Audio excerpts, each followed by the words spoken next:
ScareHouse in America. ScareHouse in Pittsburgh.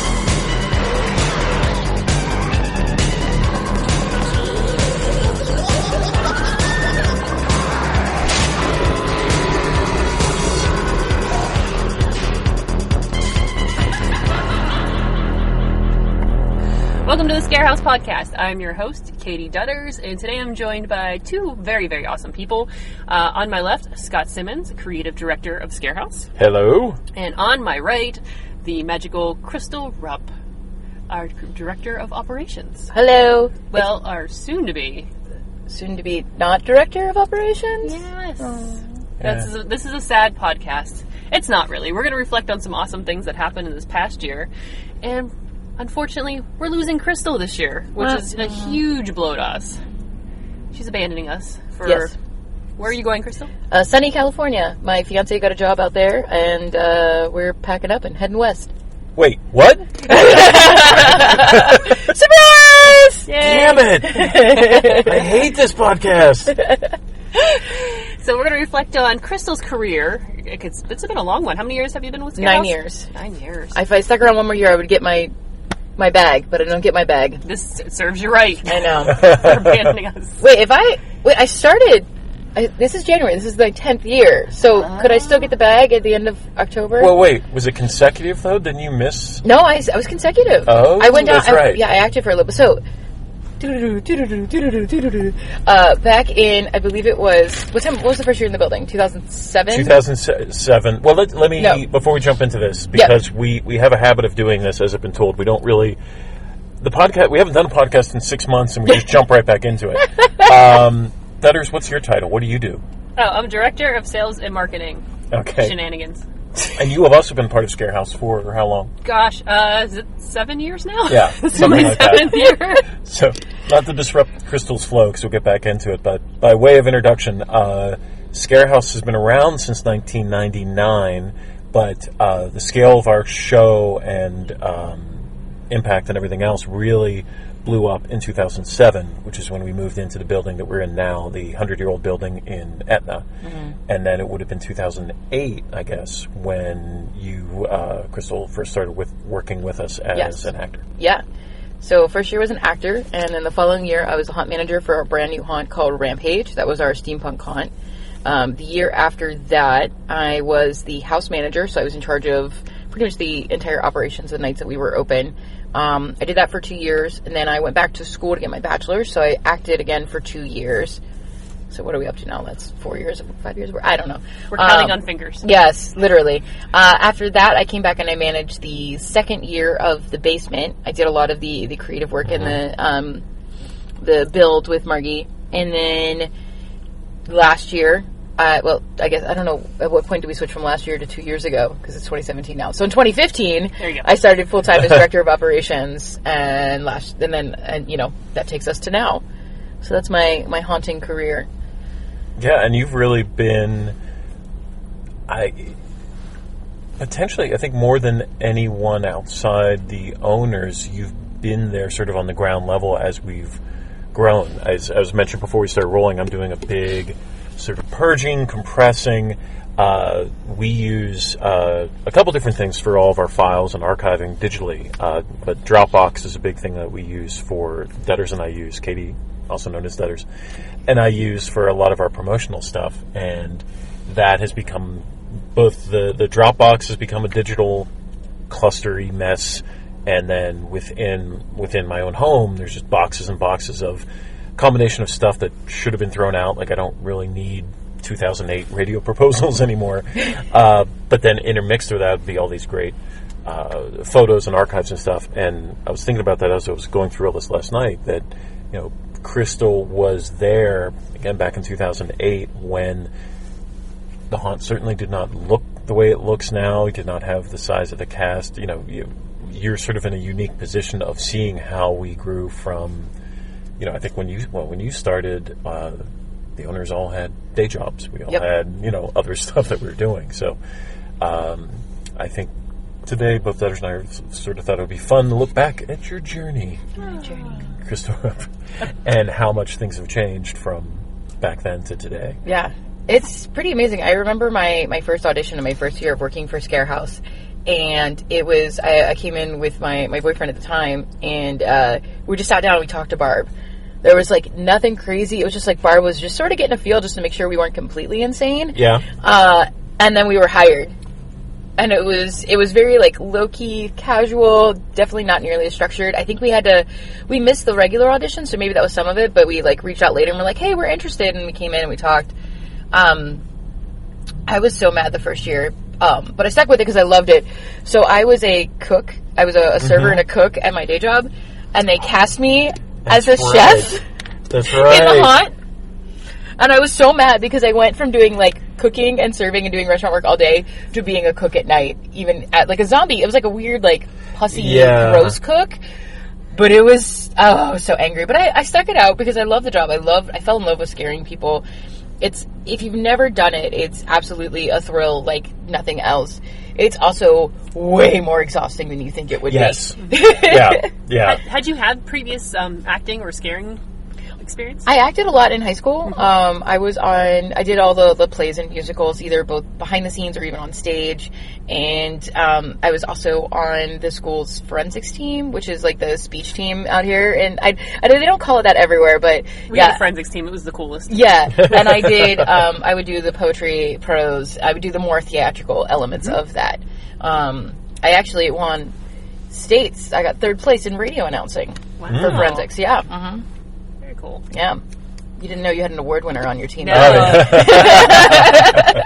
Well, I mean, and that's the thing that what I really want us to try and do with the podcast moving forward, beyond having a more regular schedule, is remind ourselves, and for people who are listening, ScareHouse is, I'm very aware of how lucky and how fortunate we are for ScareHouse to be where it is now, where we have full-time employees, where the scale of what we're doing is so ridiculous. This is our day job now.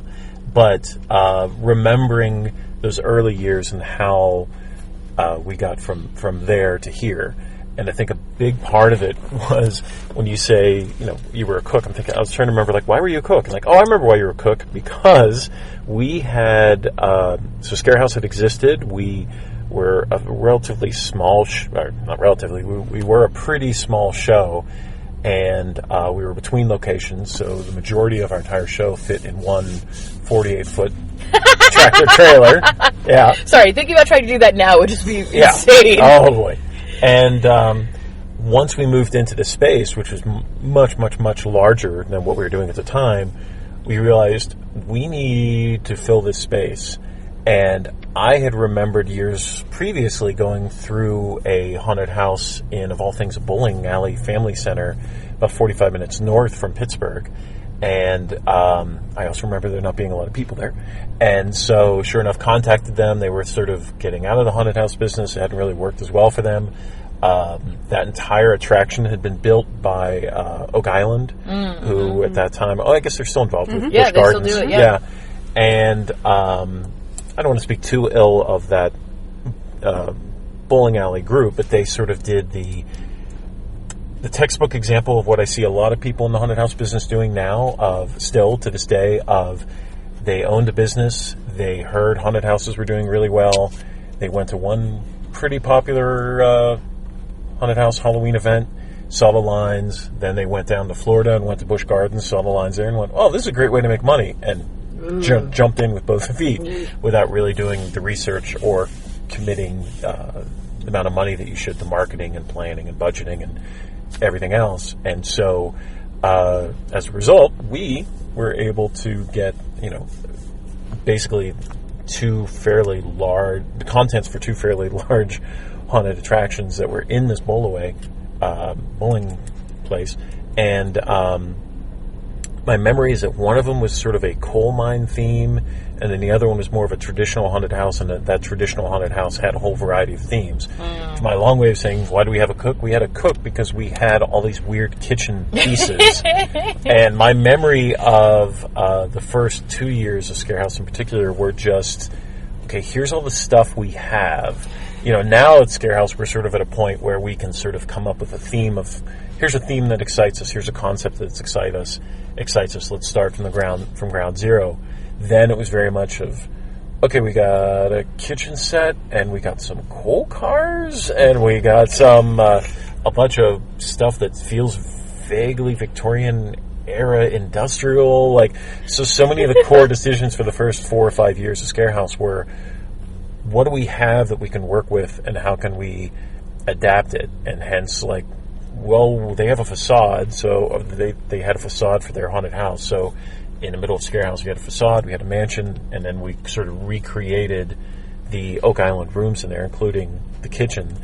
And I will say, in typical ScareHouse fashion, they gave us these very detailed floor plans and blueprints, so all we had to do was rebuild their exact haunted house, which we've never looked at the floor plans once. We were just like, let's put that wall there, put this wall here, let's do that. That's funny. We still have a lot of that stuff, actually. It's up in the back 40. Yep. I know we have the stove. The other stuff is labeled, I think, old-timey stuff, old-timey Yes. like, house crap or something. Yeah. They're still, like, one of the paintings we got from them is in a really prominent place in the Witches Museum within Infernal. Yeah. Because Mac went in there and, like, redressed it and That's funny. And there's still some animations from there. Like the air cannon in the... This is very specific, sorry, but the air cannon in the lobby that triggers everybody is from that bowling alley. That's like a... That's probably one of our most effective scares. Yeah, for those of you at home who've been to ScareHouse, that's that noise that when you're standing to wait it to go inside and you hear everyone scream, it goes burn and then screams, that's that air cannon. Yeah, that's which pretty is amazing. Insane that it's been around that long. Well, and you were doing... I remember specifically the kitchen.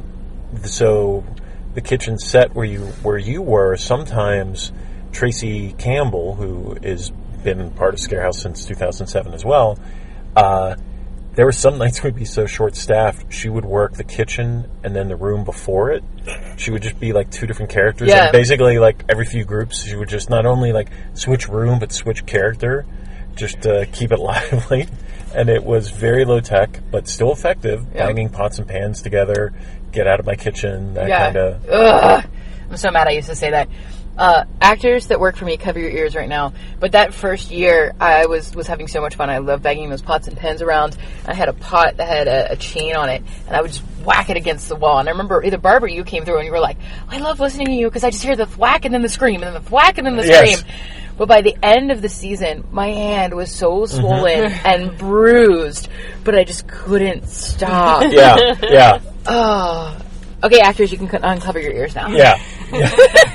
It goes directly against any teaching between the get out, the phrase get Yes. out that you never want to hear, and then the abuse of our bodies over and over again for the scare. I'm hiding in my coat right now. Well, I think that it's so much of what we communicate to the actors, we have to sort of explain, is it's not arbitrary. A lot of it is like, okay, learn from our mistakes. Figure out a way to scare people that you're not going to hurt your hand, that you're not going to hurt your voice. And don't say get out. Yeah. You know? They paid a lot of money to be here, and they don't want to be told in every single room. I think it can work in some situations. I will say that. But when you're going through a haunted attraction and like the first 15 actors you see in every single room are like, get out, get out, get out, get out, get out. You're like, all right, where's the exit? I'm going to leave. That and just screaming in your face. Those are like my 2 haunted house pet peeves. Like if I just walk through and people just scream, like that's bad for you. Like that's not good for your voice. I don't care how good you think you are. I don't care how well you think you're doing at it. It's not good for your voice. And then it's annoying to me. Like you just screaming in my face is annoying. Yeah. Okay, sorry. This is going to be littered with like Crystal pro tips and that's fine. Well, and you mentioned before we started rolling Rampage. Yes. And you know, we don't necessarily need to go this dialed down to year by year, but Rampage was probably we opened with 2 haunts. It was Screamatorium and Hall of Nightmares. And even then, both those names were more, I'd say, creating a vibe and a tone than something specific. And even that was by design. Hall of Nightmares is, what does that mean? Like, well, that can mean anything, which is really helpful. And that's something I would say to people when they are starting out or designing. Like, the more specific you make your theme and your concept, the harder it's going to be. Yeah. Speaking from some people who have spent the last several years working on a social club in 1932. The more specific you dial down, the more you're like, oh, crap. Hall of Nightmares was, we very much looked at all the stuff we had, and at that time, I was still am very influenced by old EC Comics, Tales from the Crypt, Suspiria, and I knew that making, so if we said, all right, half the place is sort of a colorful combination of nightmarish stuff, great, then we can put anything in there. And then Screamatorium was our more modern House on Haunted Hill kind of vaguely medical theme. And a lot of that was just like, well, this is all the stuff we got, so let's figure it out. And then I think it was year 2 when we did Delirium, which was 3D. And that was, nightclub based. And from that point, we've always had 3 haunts, and it's always been the first one a little bit more old school atmospheric. Third one is usually more action packed, and the second one is more of the weird, fun, experimental thing. And with Rampage, it was the idea of, like, Screamatorium had worked for a couple of years and was very effective, but what was happening was the first 2 haunts, the level of detail and design was getting better and better, and it was hard for us to figure out, I don't know how to build Screamatorium up to that level given what we had. And we still had a lot of stuff from the Oak Island, like these coal mining carts and all these things that, again, were vaguely industrial. So, and at that point, sort of got the whole team together, and steampunk was not mainstream at that point. And then there was also a lot of stuff that we had sort of played with for Delirium with cybergoth and Victorian era stuff, like some of the corsets and things that were worked into the costumes there that were in our mind. So that, I'd say Rampage was sort of the first real step in the sort of high concept, high detail, theme park level approach to haunt design that we've largely followed since, where everything had, we still tried to design with a pretty open world, but try to say, okay, all this stuff needs to fit into a larger story. It can't just be a collection of stuff. And I know, as you were saying before we started rolling, that still had a lot of impact on you, the whole Rampage haunt. Yeah. Is this where you want me to share my idea? Yes. So it's on the record. Yes. So, I mean, from the time... So we worked on Rampage, and I always thought, and I always had these ideas, and especially inspired by the actors that are in it. I know Steve, who's worked for us for many years, he created this fantastic backstory for his character, and we all kind of helped to build and create our characters. And I always thought that would make a really great comic book. Yeah. I think the Rampage story would translate very, very well into comics, and I always say, like, with my free time, I would love to sit down and write that out someday. But it was really phenomenal, and it really is based on the characters that our actors were able to perform in this world that our designers, came up with, imagining, and created. It was a fantastic storyline. Very challenging for a haunted house. Yes. It's so where we've kind of first ran into our perennial problem of how do you get creative and still be scary. Yes. Because, people, we kind of rely on these cues. Like, I know other people are scared of spiders, so I feel like I should be scared of spiders. I know I should be scared of clowns, so I should be scared of clowns. I don't know what that thing is, so I don't know whether to be scared of it or not. Yeah. It's sort of the issue that we've started to see and develop, and we're still trying to work through, because we want to be creative. We want to be different. We don't want to just make, spider clowns with axes and chainsaws. But when we come up with some things, sometimes they don't always read as scary, and that's definitely a challenge that we continue to work through. It's definitely an ongoing challenge, and I think it's an ongoing challenge just in modern pop culture too. Yeah. I mean, that for us who have been horror fans and been part of haunted houses for a long time, we get excited by the new. There's especially second year Rampage. There are a couple photos that they look like comic books or heavy metal covers for sometimes. Yeah. And they're so cool and they're so badass, and that excites me because that's something I've never seen before. But exactly it, how to communicate that to, I jokingly call them civilians, but people who are like, okay, that's not a clown. The audience, that's not a clown. That's not a spider. Yeah. That's cool, but it's not scary. Yeah. Well, no, it is scary. It's just something you haven't seen before. Yeah. And I think you see that now with, I'm a huge movie nerd. You see that now. It's it's January and you're seeing a lot of lists come out on best horror movies of the year, and always there are people who say, well, The Witch wasn't really a horror movie. Yes, it was. Yeah, I love The Witch. There are witches and babies being murdered, and that's a horror story. Yeah, the suspense, man, the suspense. Or Babadook, or any of these things that are a little bit out of the norm, or The Invitation, or some of these great things that are absolutely horror movies, but people are like, no, that's because, again, that's not the thing I know. It's not clowns with chainsaws. Yeah. Throwing spiders. Throwing spiders, yeah. Wrapped in snakes. Ooh. I'm just going to keep throwing things onto this one creature, this one totally fearful creature that's 7 foot tall but also a midget. Yeah. I don't know. And so, Rampage, I was very proud of it, but it only existed at ScareHouse for 2 years, but its impact is, and the love for it is still very much there. Yeah. And that was part of the reason we did it for only 2 years, was there was just this disconnect from customers of, the idea, there was a lot of information to take in. Okay, this is steampunk, this is Victorian era, this is the story, this is the good guys, this is the bad guys, these are the demons, this is it was a lot of stuff going on of Lovecraft and George Orwell. Were there demons? There were demons. There were more demons in year 2, because that was part of my thing, okay, how do we fix this? And it was to add in more, when that was... Scott, you have a demon obsession. I'm just going to say it right now. It was a whole... we approached it from the whole idea of Buffy Angel, if we can intermix some more demon-like characters, then it becomes... Because that was Nino, and forgive me, Nino, I can't remember if you were first... I know you were definitely part of second year Rampage. I can't remember if it was first year or second year. Second year, I think. Second year. Sure He had that General soft mask, Grimm. General Grimm, and that was part of it. We went around, similar to what we did for another haunt recently, of going in and going, okay, we can.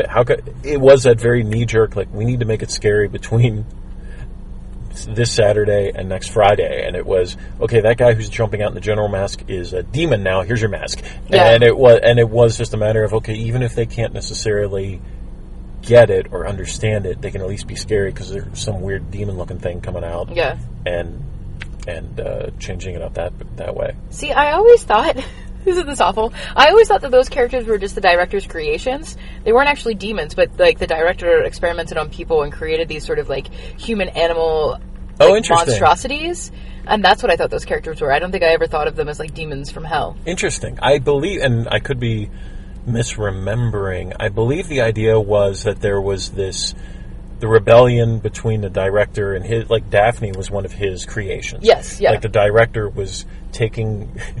it's been a couple years. It's not like this was last year. That the director was taking humans and messing with them and creating these creations. And that was part of what the rebellion was about. Yeah. And the rebellion was actually starting to do pretty good until the director reached through the portal. Oh. That's why we had the eye and the tentacles and the demon. He was enlisting these supernatural forces to help him I don't know if I ever win knew the that. battle. Yeah.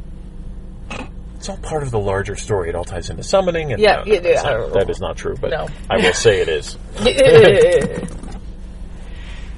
So, Crystal, what's been your favorite character to play since you've been ScareHouse acting? Oh my gosh. Well, I didn't act as much because of getting into management. It's very hard to act. Mm-hmm. I've played a lot of different characters though. So we started off with the cook, and I filled in a couple years as a manager in various roles. I got to play in the barn one night, which was amazing. Oh yeah. I worked a lot in Creepers Christmas in 3D. That's true. When it was open, I actually got to yell Merry Christmas at Guillermo del Toro. Yeah. Which was pretty cool. The night he came through, he was so excited about the entire place that I was the one responsible for handing out 3D glasses.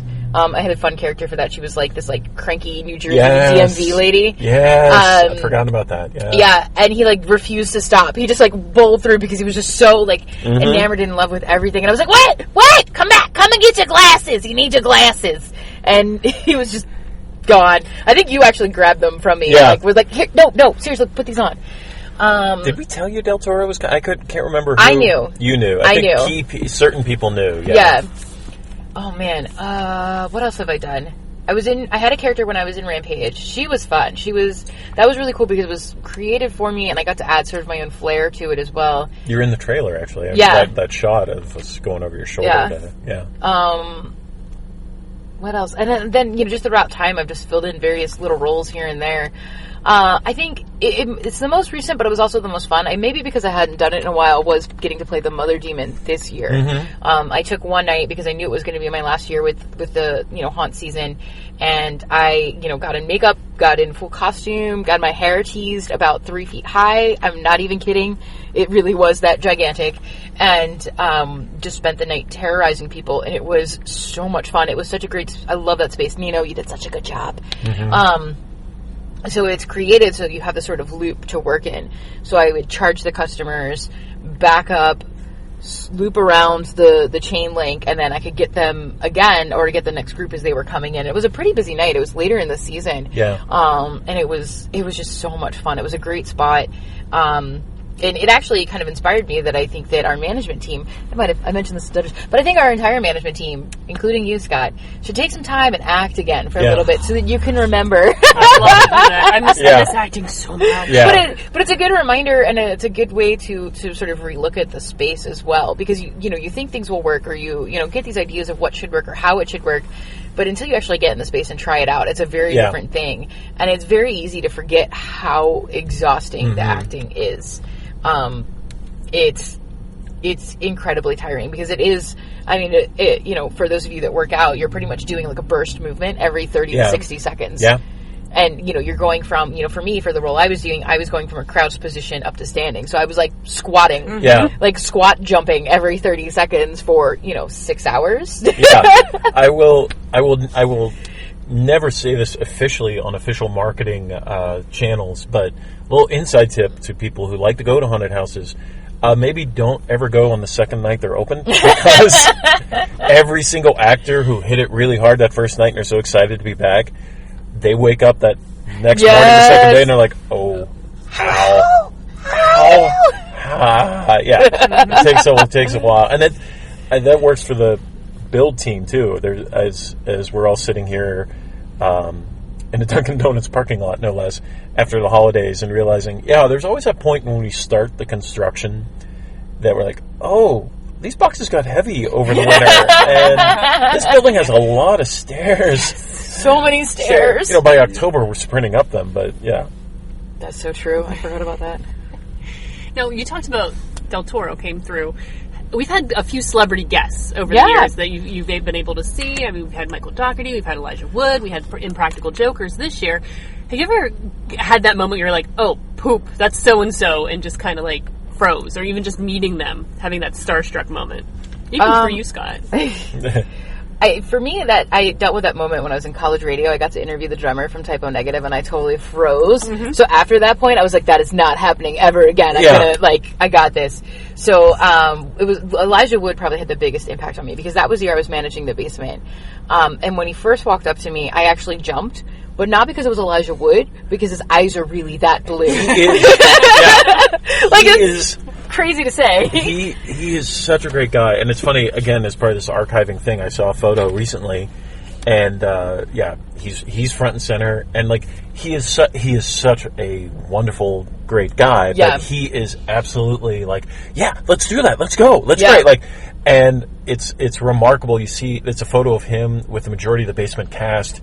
And like way in the back corner is Rose Leslie from the star of Westwood Center, and is in Game of Thrones. I'm like, maybe we should, but like I can understand why. She was lovely, but it was just a matter of like, he is so keyed up. And I remember watching some of the basement actors would be the same way. Like, they would come in and engage with him. And I mean, the majority of customers who go through the basement are a little bit more passive, or maybe there's some interplay, or they get a little naughty. He was all in. He was in it. And I saw a couple scenes where our actors would be like, would you like to? Yeah, let's do it. Oh yeah, that was absolutely amazing. He was so fantastic. It was so much fun to watch him go through and listen to both of them, him and Rose Leslie, as they went. They definitely were all in, and then stuck around for pictures and talking afterwards. That was so kind and generous of them. It really was a fantastic experience. And then again, for him to go on TV, and talk about the experience was, I mean, it blows my mind now, and it fills me with a lot of joy and pride that I was able to create this thing that impacted him so much that he wanted to tell literally the world. Yeah. And we're sitting in Dudders. You're sitting where Elijah Wood and Rose Leslie sat. And, Very nice. Yeah. I can tell. I can tell. It hasn't been cleaned. Now, Crystal, do you have a favorite memory over all of these years? Something that just will always stick with you, or something that just really had an impact on your life? Oh my gosh, there's so many. Yeah. You should see her face right now, folks. Yeah, there's just so much to talk about. 9 years is a long time, and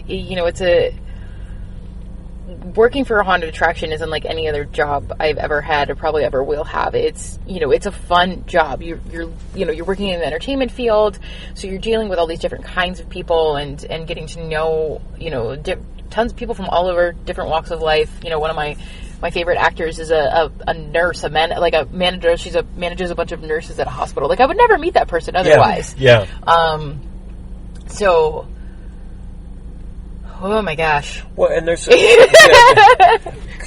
Dad, Crystal, and I had a meeting yesterday, just looking back at last year, and the thing about, I think the thing about ScareHouse, I guess any haunted attraction, but ScareHouse in particular, it is such a wacky, long year. Yes. Mm-hmm. Because, and we've said this before in the podcast, we certainly don't stop for, No. we're doing stuff, but the kind of things we're doing, it almost becomes a different job month to month. Yep.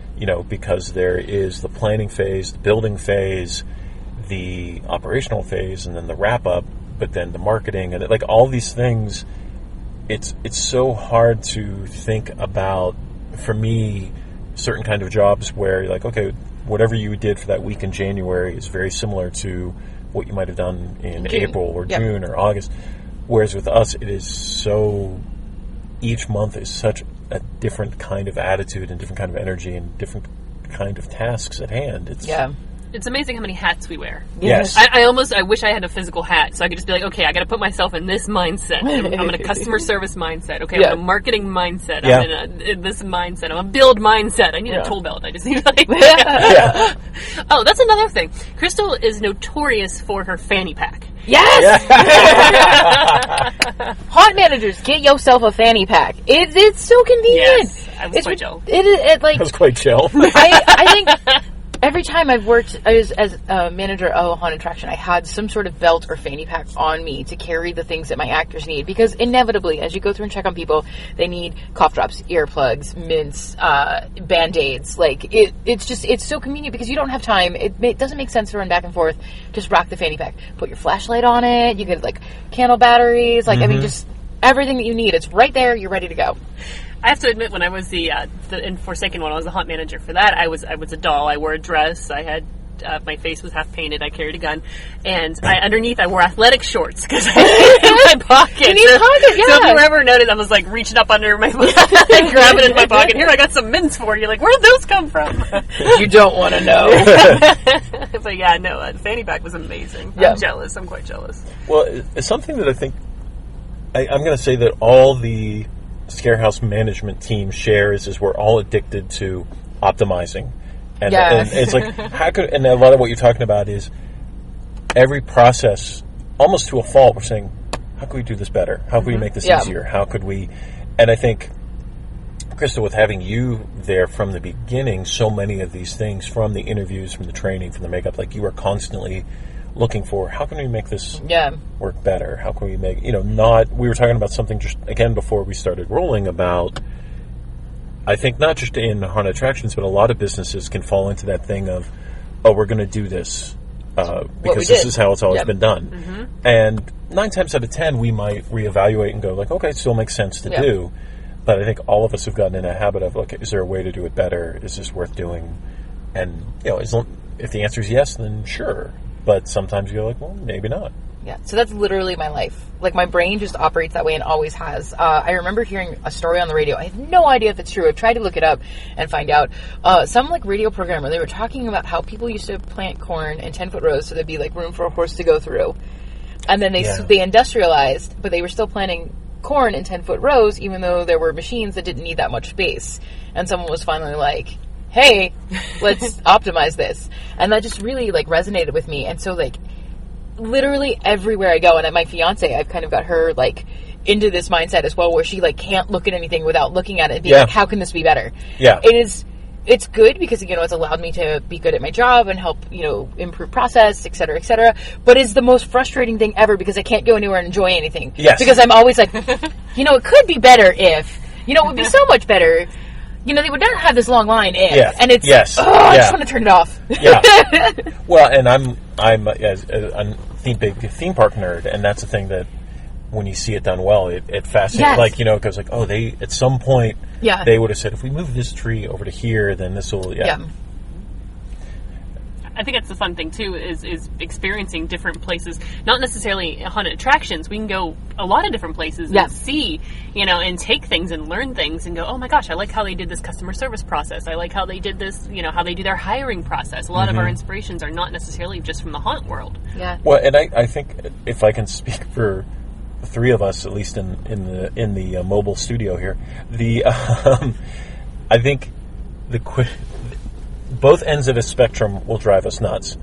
If there's a process and we sense people are just being lazy or being kind of half-assing it and not coming up with a process and just being really messy, drives us nuts. On the other spectrum, if you have overcomplicated a thing that should be so simple, Yes. and there's a process on top of a process on top of a process, and you're like, just do the thing. Do the thing. Create the process, do the thing. You know, I've vented about the local Burger King near us that has a system in place where you make your order. This is my business thing of the day. You place your order. Staring at the Burger King, by the way. You place your order. You place your order, and you say, okay, I'll take 2 cheeseburgers, hold the onions, and Diet Coke. And I'll go, great, you're number 26. Because somebody high up at the Burger King level with a whole team and everything else came up with this whole system. Yeah. This particular Burger King, you put in the order, and then instead of saying number 26, they say cheeseburgers. And like, well, everyone has cheeseburgers. Why have the process in place if you're not, like... Yeah. Once you put a process in place, commit to that process. Don't, like, pick and choose. Like, well, I'm going to take this part of it, but not that part of it. You got to take the whole thing. If you had advice for somebody who wanted to work in the haunted attraction industry, especially in your role... That's a great question. I would love to share this advice because I get emails all the time from people that you know, just want to, like, come out and work for us or do things for us. And you know, point number 1. Stay out of my eye line. Well, yes, that's fairly accurate. But haunted house, Dudders, we lost Dudders. Done. Point number 1: haunted houses cost a lot of money to build. It's very easy to stand outside on a busy night and, like, you know, look at the people, think about ticket pricing and go cha-ching, cha-ching, cha-ching, cha-ching.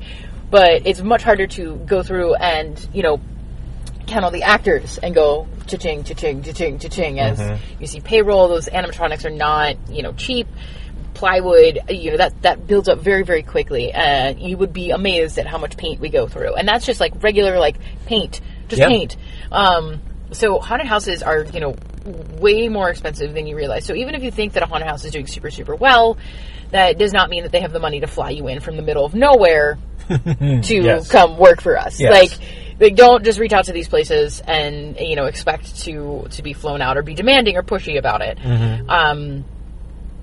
Step number 1. Step number 2, start off as an actor. That is the only way to really, you know, get in its industry, get your foot in the door, and get people to know that they can trust you. There are a lot of special effects artists out there. There are a lot of, you know, set designers and builders out there. And unless you already work in theater or you are already associated with that haunted attraction, it's going to be very, very hard for, you know, someone in my role that's making hiring decisions to say, yes, I can bring this person on and we can have them do the work. We run on a tight budget. We're very lean thinking. So, you know, we can't waste the money on, unfortunately, I wish we could do more, but we can't waste the money on training people to do the job. So you can't be one of those people that thinks you can come in and, oh, they'll teach me how to do it, or I can learn how to do it. Yeah. We're looking for people that can, you know, hit the ground running. So do what it takes to get those skills to hit the ground running. If you want to be like a, you know, a haunted house builder, I would recommend, you know, getting some education either in theater design or special effects makeup. and then, putting in the work, putting in the hours of practice, putting your portfolio together, hitting networking, going to the various haunted attraction conventions, talking to people, and, just build your way up. I spent 7 years of my 9 years with ScareHouse working another job, or even 2 other jobs sometimes, because I'm insane. And so getting in, putting in your time, getting that face time, showing them that you can do the work, showing them you know how to do it, and that's how you're going to get that job, or a job like mine. Well, and I would add 2 points to that. I think that something you said is very key, and I know I've said this repeatedly before, and I'll continue to say it. Outside experience and outside influences. I love the haunted attraction industry, but it can be very much a closed loop sometimes. Yes. This is the guy we used for this. This is the person we used for this. Oh, how do you do XYZ? Let me talk to this other haunted house. Like, a lot of our knowledge and experience here at ScareHouse comes from outside the haunted attraction industry. We're learning branding techniques and construction techniques and things from other businesses, because that's where you get that new perspective and new life. And I think also, in terms of experience, if you want to one day run your own haunted house or run your own haunted attraction, you should work at other haunted attractions first. Yes. If that gets back to the situation I was saying of, it was ultimately a benefit to ScareHouse, because we were able to get all the assets from this failed haunted house business. But the people who had run that had not worked with another haunted house. They had not worked within it. There is just a myriad of little things you learn by actually being on the ground and seeing it. And I have known so many haunted attractions that have failed because the people who opened it, they really loved it and they'd gone to a lot of them, but they had not really operated one. They had not really seen what it takes, as you say, to act, to build, to budget, to set expectations. And to have is something that we have really, and this has been, Crystal, been a big part of our thinking over the last few years, of thinking of this as a multi-year plan. Yeah. I think so many haunted houses, they just exist in, okay, it's January, or it's November, what are we doing next year? And they don't think beyond that in terms of budgeting, planning, etc. You have to think of this like a business, and you have to think of it in 3 to 5 year cycles. It can't just be October to October. Yeah. I think I'm going to piggyback off Crystal's too. Is I think that none of us stepped into our role. Crystal and I, anyone within our leadership team had just stepped into our role. We worked for our role. Yeah. And it took us years to get our role. And it's, maybe some other haunted houses are able to do, we're hiring a marketing manager, come on in, but this was for us, and director of operations, same thing, is where we had to work and prove ourselves in these roles, and then take that outside experience. We have retail experience, we have food service experience, we have other experiences beyond haunted attractions that really help us out in our day-to-day life. Well, absolutely. When we work at the haunted houses, it's amazing to me, like things that I pulled out from working at H&M and I remember how we did this, and it's like, and Crystal pulls things out of, well, we did this, it's it's Starbucks, and it's amazing how you're just taking those experiences and you think, oh, this menial job means nothing and I'm never going to get anything out of this. Those little experiences, that adds up to something in the future, and every little experience adds up to something. But it's true. It's so inspirational. I feel so inspired right now. Good. Yeah, all this silly.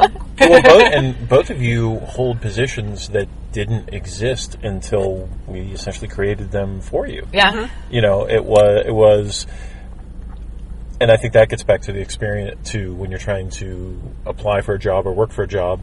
What is it that you are bringing to the table? What is the problem? What are the solutions you are providing to problems? Yeah. And in both of your cases, it was a situation of, okay, here are all the issues that we have. Here are all the things that we can optimize, and plus, do your thing. Having these people in positions will allow us to grow.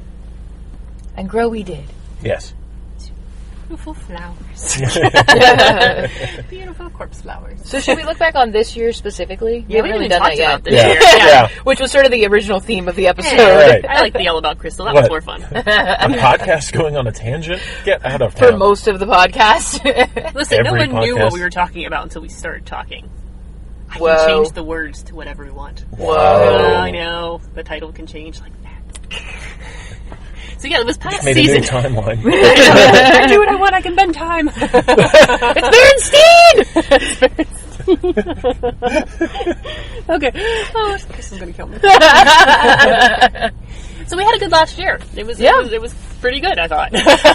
Yeah. Okay, enough about that. What else do we talk about? We enjoyed it. No, it's been a whirlwind of a year. We've been doing reviews, and as part of the review process, I asked people to sum up the year in one word, and I was asked to do that.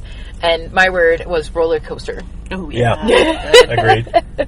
It's been a crazy year with a lot of ups and downs for sure, and I'm very proud of our design and build team. I think they really, based on our customer feedback, based on the sales we were seeing, based on even what our actors were telling us as well, they really knocked it out of the park with the design and the theming this year. I think that one of our main goals coming into the year was to make it scarier and to create more footpath. There's only so much footpath you can create in our building. We did the best that we could. There's definitely much more twisty-turny. I don't think the actual linear footpath increased. It feels longer, but I don't think the actual linear footpath increased. But we definitely made it scarier for our guests, and I think that's fantastic. Started off this year, we were moving a bunch of things from an auction in the cold. Yes. And then we did our normal thing. Every year we do a picnic in the summer, and that was really great. This year we had a lot of fun. We had a lot of people come this year. It was much better weather than last year.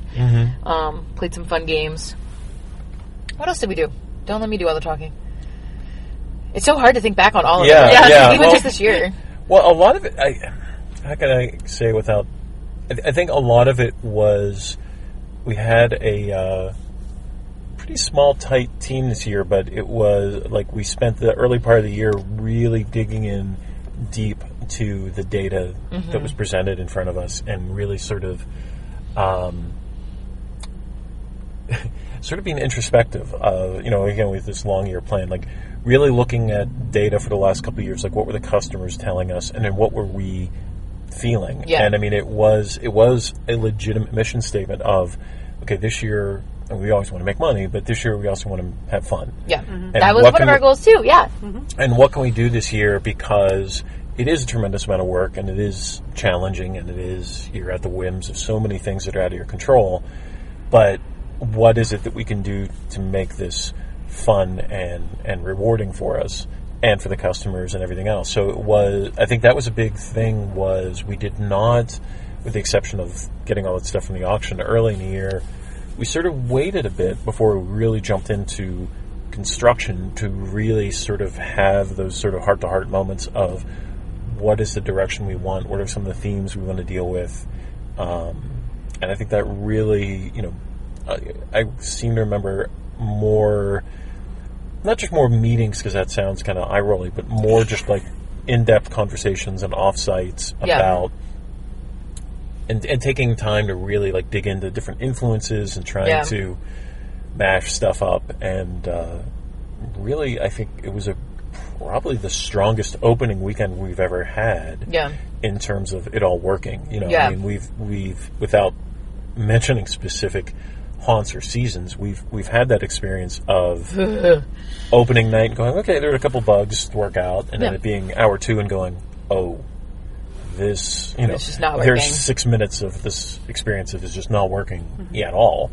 And this year it was really nice to go, like, actually, we're in pretty good shape. Like, we just need to tweak a couple things. I think that having those hard conversations with ourselves is so important, and being honest with yourself and just saying, hey, you know what, maybe this isn't working this way that we thought it was going to, and being able to adjust. And I think that's always important, and I think we did a great job over the last couple of years doing that and learning from our previous years. Well, and I think having we are all playfully snarky with each other, but we also respect each other, and having a point of, like, there were definitely a couple things we were doing creatively and procedurally that, say, like, we might be doing it and Crystal didn't think it was the best way of doing it, but just thought, well, I think Scott feels really strongly about that. And you being able to go, like, hey, why are we doing that? I'm like, I don't know. I thought you wanted to do it that way. Yeah. And I think that's something that we all share, which I think is Yeah. very beneficial to any business, is a willingness to kill your babies, basically. Willing, like, I love this thing. This is great. This is the best idea ever. It's not working. Die. Yeah. You know. Kill your children is the phrase, not Yeah. kill your babies. Yeah, Sorry. that's why I made a face at you. I'm an do HR different- nightmare. Yeah. We do different things here. Yeah. Kill your children is the phrase, not kill your babies. Yeah. Sorry. It's still not the best phrase, but Yeah. it's No. fine. Yeah. Just work with it. No, and I think that along with that willingness, or I guess it's probably part of that, is that all of us, I've never worked anywhere where so many people have been so invested in seeing it succeed. Yes. Yeah. You know, you work a lot of these other jobs, and it's very, you're 9 to 5, big corporate things, and people are there to collect a paycheck. Nobody that works here is here to collect a paycheck. If we were doing that, we would be elsewhere because our paychecks would be bigger. Yes. Yes. Says the owner. Yes. So it's a passion project for all of us, and we're just fortunate enough that we also can make a living doing it too. Oh gosh, yeah.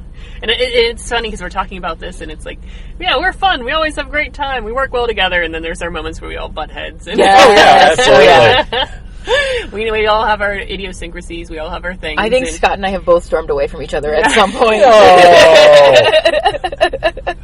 I may have actually hit him out of anger at least once. At least once, yeah.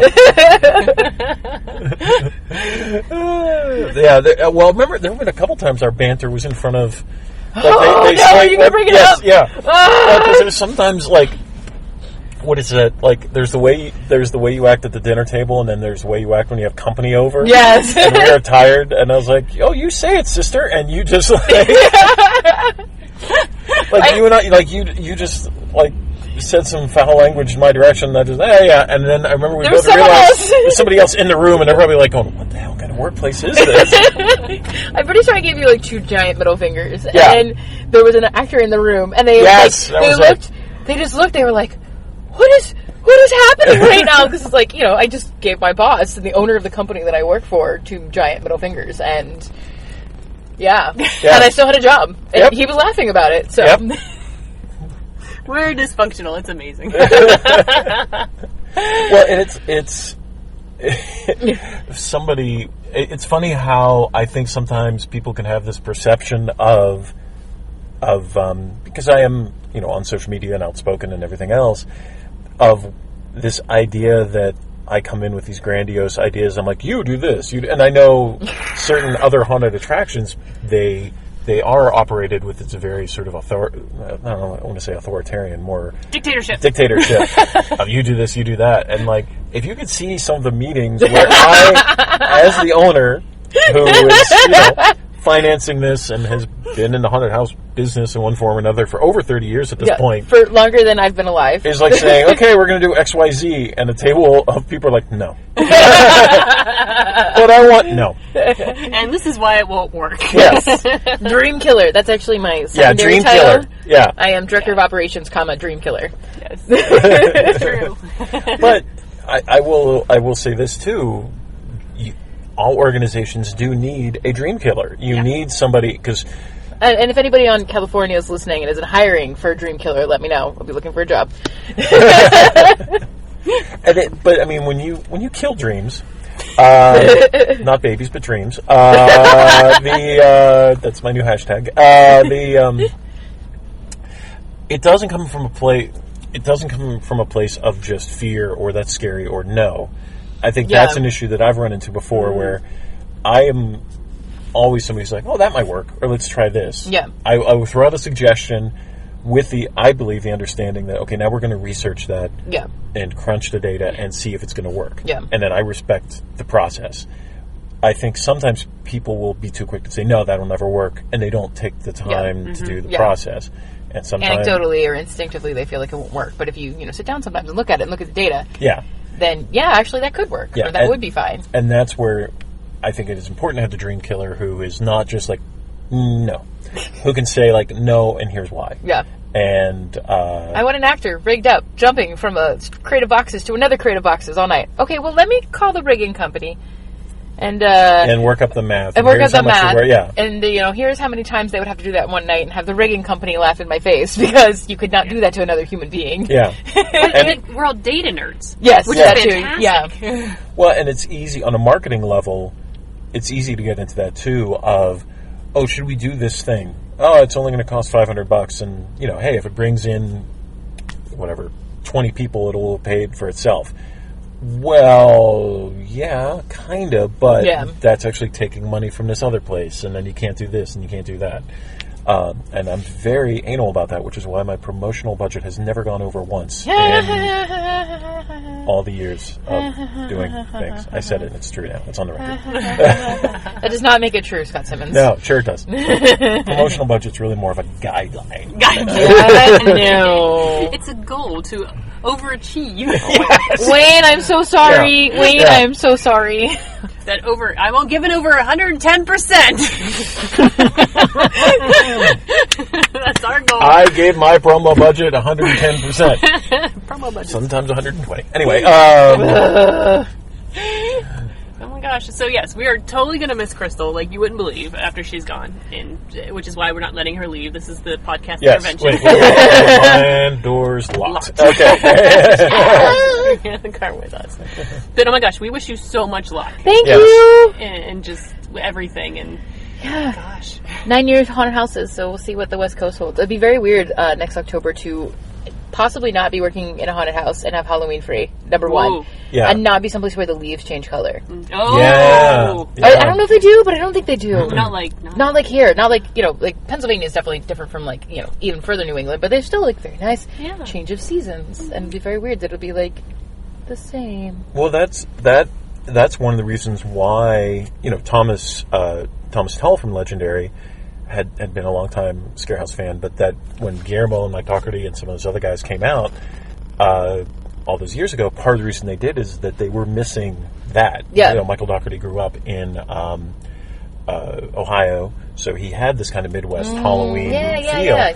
And, California, they do have some great Halloween events out there, but there's not the crisp, there's not, there's no apple cider, there's no, there might be, but you know what I mean? Like, it doesn't feel like that. If you ever look at a map of where haunted attractions are located, it's pretty crazy. It's like Ohio, Pennsylvania, a little bit in New York, Massachusetts, Texas, and then a few scattered everywhere else.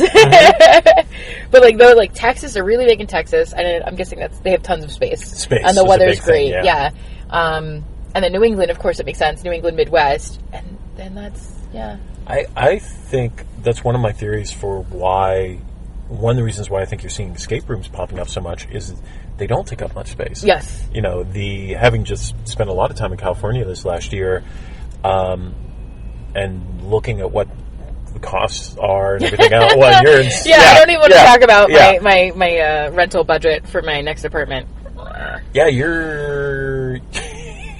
they're probably... It's like triple. It's like triple Pittsburgh rent. There are probably people renting apartments in San Francisco. They're probably paying what we're paying in commercial rent for our building.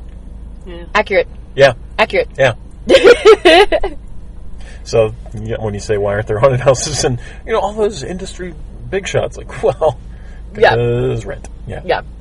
The real question is, how are we going to continue to survive with one less person to talk about Hamilton? So my fiance, really is just not interested because we have a couple friends that are super duper fans and really tried to push it on her, and she just wants nothing to do with it now. So it's very frustrating. New Year's Eve, Kelly Clarkson did her song from the Hamilton mixtape. Yeah, I've been hearing that on the radio. It's been kind of freaking me out a bit. Yeah, she left the room. I put it on. I put Hamilton on, and I wanted to listen to it on a road trip we were on. And she asked me if I could turn it off. I was like, okay, I'll turn off 2 songs. Can you give me 2 songs? And I thought we were compromising, and she actually had put in headphones. Yeah. So she wouldn't have to listen to it. I remember you and I having a conversation while Dad was just blinking at us. Yeah. You were on a road trip once, and she said, okay, you get to play 2 songs. I'm like, but what 2 songs? Yeah. That's I had to spend a lot of time, if you could only pick 2 songs from Hamilton, what 2 songs?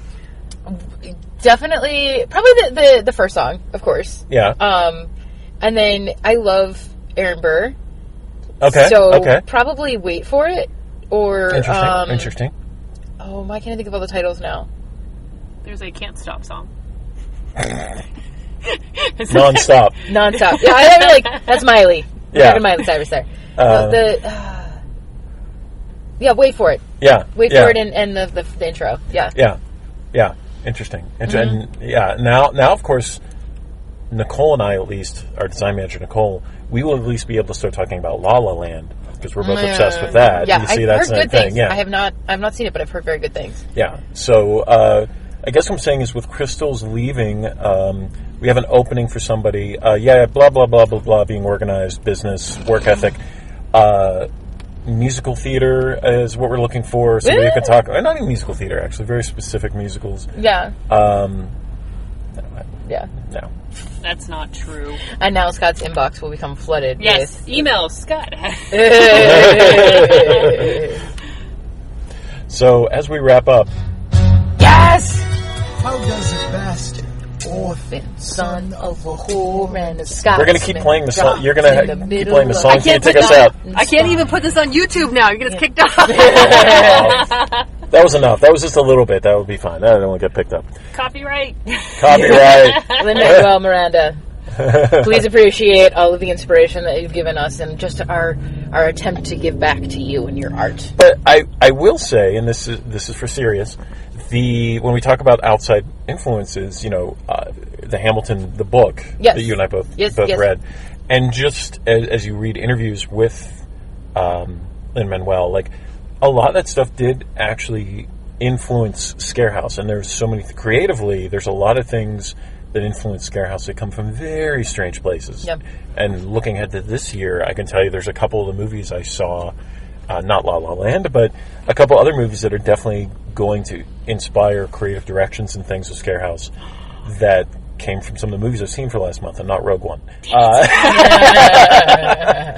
So it's going to be a space haunt. Right. And there's going to be these two warring factions.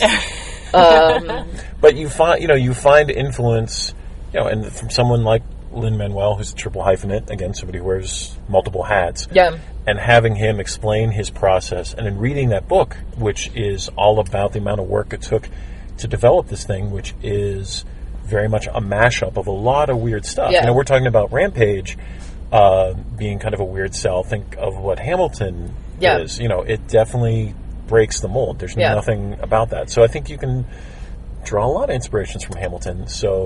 And the process. So, Dudders, expect to hear much more about Hamilton in 2017. And it seems like you're on my fiance's side with the we should be BFFs. pushed a little too much, Yes. maybe, and now you're just not interested. Yeah. La, la, la. You gotta let them find it on their own. You do though. You're Because going to start it- leaving me hints around? Yeah. Yeah. You're just going to start throwing quotes at me, and I'll be like, I heard a quote like that. There Subconsciously. is ScareHouse ever professional in the podcast ever with the fine mouth close. I will end with this. I'll end with two things actually. The first one is there is actually a Hamilton reference on the ScareHouse website pretty blatantly that very few people have caught. I keep forgetting. No, I think I saw it, and then I keep forgetting. Yeah, it's there. it's a riff on You'll Be Back. Yes. In a pretty prominent place that made me very happy. And but then the sweet thing is we will all miss Crystal very much, and we are all so much better, and so much of what has happened, which is just inconceivable, has been because of Crystal and her tireless, not just being professional and detail oriented, but just the energy and the optimism. I mean, this is running ScareHouse is a marathon, and that's, and it requires stamina, and I think that's something that has been a recurring theme of this podcast and my conversations of coming up with the fun ideas and jumping out. It seems so easy, and that's the fun part. It's 365 days a year. It's doing it in a building with no heat, no air conditioning, and not a lot of windows. And to have somebody who, as Dudders was saying, so much of us have this love of this thing that is bigger than any of us with ScareHouse, but that all comes from Crystal sort of leading the way and saying, like, this is something vital. This is something worth protecting and fighting for. And sometimes that fighting does mean we butt heads against each other, but that's actually really cool. That conflict comes from people who want what's best for ScareHouse. It's rarely about their own personal agendas. It's, stop spending money on stupid things. We want this. We want that. We want. Yeah. We ScareHouse is bigger than any of us. So, and that is largely due to Crystal. So thank you. Oh, thank you. No. All the warm and fuzzies. Fuzzies! All I gotta say is Haunters. We get the job done. Oh! I'm going to miss this so much. Well, thank you so much for listening to the ScareHouse podcast, and we'll talk to you again soon.